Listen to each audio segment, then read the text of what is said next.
Lile milioni ya 3 bo ebivumo 10 byabavumye bo anabayirira meka tit for tat agala milioni ya 3 kuzimba bijja bya taata we na bya mama we. Wetuvugirira hasawa zineno embeera eyongedde okutabukira MC Chumi. Pressure kwa pressure addusiddwa mu ddwaliro ku butambi bwetufunye olunaku olwaleero. Chumi kye bamukola bamwongeddeko amagye kigamukoze bidi yeno sichiwantino solo jiskipinga obeera wa Team Spice owa Team MC Chumi olunaku olwaleero. Naye nga tetunagenda yo aka video kano madensa po kampeleka like comment kasotamula katukira obunaba ndiyagadde okumanya kweno information naddala ha Team Spice Diana wamu ne Team MC Chumi. Njagala kumanya gwe ogwa ku side ki olunaku olwaleero nga benkugambye Tamale Mirundi Junior wamu ne ba bloggers abalala basodde kubanga bava mu MC Chumi bambi bonna ne badda ku side Spice Diana basingadde bagamba nti no bakikozeerwa kuba Spice Diana bambi haina akasente. Mujukira bulungi tino MC Chumi yabasobola okuvayo n'agamba nti no natinga kyayogera kyali kituufu n'agamba nti no before okubeera nga akola n'omukulu wa Spice Diana kolabo Spice Diana yabadde yagwa era twalitwa mu balange yakola ki yagwa naye buchanga bakola remix Spice Diana asobola okubanga akomawo mumpewo kyovulaba oli MC Chumi yasobola okuvayo n'agamba nti no obanga ofunye shows nangi bambi gambe ba promoter bangateko bampeyo akasente akatona sobole kubeerabo era nyongerewo ku motoka nzimbire mama wange ki enyumba. MC Spice Diana yabitegeera ebyo n'agamba nti kankole ki kamunzijeyo oluyimba lwe era sigenda muwa sente. MC Chumi agamba nti no ye ayagala sente ezokuzimbira mama w'enyumba. Sokola video eno nga Tamale Mirundi Junior amutabukira omberenga ombuli endoze mu comment section goli team ki lile milioni ya 3 bo ebivumo 10 byabavumye bo anabayirira meka tit for tat agala milioni ya 3 kuzimba bijja bya taata we na bya mama we ngazi sabana Spice Diana ne ngabwe yaziwana loja ata sente ngabwe yaziwana bazanyira mu luyimba lwe bakola ki bazanyira mu luyimba bamuka ko kola collab na emipira ena bagimugulira naye ate Chumi Spice Diana y'omuntu bemanya badde bagala Chumi era ne wabayagala akasente akamuwa nawuli ano mukusonda emmotoka ye bamwaye emipira emeka ena tubeera appreciate tukwatagane n'abantu nze Chumi mukwano gwange nnyo naye Chumi mumanyi sente yazimwocha mu kamera Chumi anyiiga mangu ate Chumi bwanyiiga naye alinga nze n'oba nkoledde ebintu 10 n'nkolayo ekibi munja kuvuma ku live ne bwe mmala okuvuma nga nkwetondera kuba tiri ekyange makyesiza gavumenti Chumi yenga ye azanya mbuzanyi ayinza okuba alina point naye yagireese bubi kuba ne bali yabavuma ate yabavuma nnyo ne bakola ki kati nabuggo oyagala batuulaawo era oluyimba balina oddojjayo so mu lutono Spice tafiirwa kuba Spice talina kyafiirwa yagaggawala dda bamusanga mu maka ge bano be bajjeewe tulanze sikyala gonna bawamuyimbi kipozeko eddikaezo omukwano gwa gwabayimbi abo tobamanyi oba wakafuluma bootiga batandise okugeyo obadde owunya ebigere kati you find me there nze Nyamenge yes jengula wali akatike kefusi so abatikitoka bakakanya olugezigezi era mbalaba bano batikitoka tambuza oluyimba gundi gwenga toyimba bali abayimbi be mulimu bagagga omanya abamawulire tulowooza nti twenkana n'abayimbi ndabyeko story ya muganda wange mutabani wa chairman Nyanzi Kyakiru Sentamu ndabako ne interviews zazzakola naye kamwe ku magezi nga mukulu we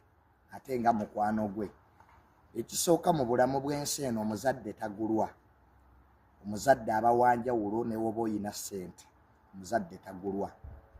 Kyakiru amagezi ge nandikuwadde kakkana va mawulire kera okola interview taata wa alisigala taatawo fa abaffe munnange baatuvaako naye wootegerera omugaso gwa taatawo ng'amaze kuva mu nsi eno buuza ffe abakiyiseemu omwana wa university oba okyali mwana muto nnyo okuba nti olina mu byolimu kubanga omwana wa university ekintu kyokka ky'oba otunuulira kuba kusoma abo bonna abakuwaga nti ovume taatawo chairman Nyanzi be balabe be abasooka kubanga ekyo si kituufu olina okuba nti ofuna guidance okuva ewa taatawo kubanga taatawo ye muntu yekka kwosiku n'akwagaliza ye muntu yekka asobola okubeererawo nga balala bavuddewo gwe kyakiruka nkubuulire no social media ogiraba people don't care abantu balaba abantu nga bakola ensobi tebabagamba bano abakubira emiziro olwaleero be bantu be bamu abagenda okusekerera kubanga obwo obwagirudde pulezidenti bwoliko kintu kitono nnyo kubanga si gwasoose makere yakaba ne bagirudde pulezidenti 89 bonna bamaze kuyomba n'abataata baabwe so kyakiruleka abantu baleme kuwabya. You are still a very young man to separate from your dad. And the day your father will live in this world, oyinza okugenda kumalaala ago oyagala okwogera naye naye nga tekikyasoboka. Oyinza okutuulaawo nga taatawo yafa oyagala omukubira essimu naye nga tekikyasoboka. Muvubuka kakkana, va mu mawulire, take a pause and read your books. Bano abantu abasinga obungi boogera bwogezi naye tebasobola kubeererawo wadde eddakiika. Taatawo chairman Nyanzi n'owaba teyakuwagira mu kalulu yakuzaala yakuweerera ebyo tubyerabiranga mu nsipaabi ebikulu obwagirudde pulezidenti buggwawo bwa mwaka gumu omulala najja. So ge magezi ge nandikuwadde. Ekyokubiri ekyokulaba President Museveni si kibi era nze si kyendiko kubanga President Museveni ye president w'eggwanga lino